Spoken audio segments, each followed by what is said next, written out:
శ్రీ గణేశాయ నమః.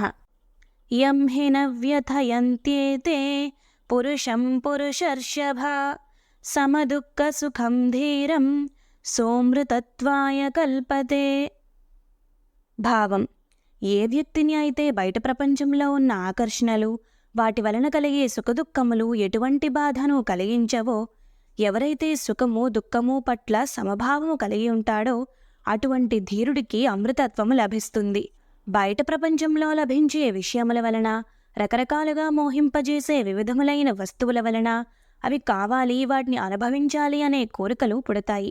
ఆ కోరికలు తీరితే సుఖం కలుగుతుంది, తీరకపోతే దుఃఖం కలుగుతుంది. ఇది సహజము.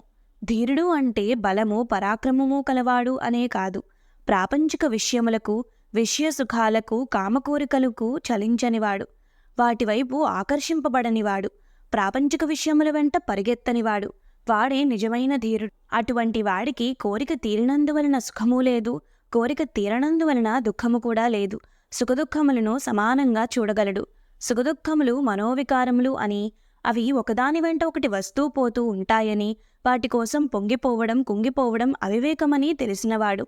అటువంటి ధీరులు మోక్షము పొందడానికి అర్హులు. ఈ శ్లోకంలో ఒక జాతిని కానీ ఒక వర్ణముని కానీ అనలేదు. అందరూ మోక్షానికి అర్హులే. కాకపోతే వారు సుఖదుఖములను సమానంగా చూడగలిగే ధీరత్వము కలిగి ఉండాలి.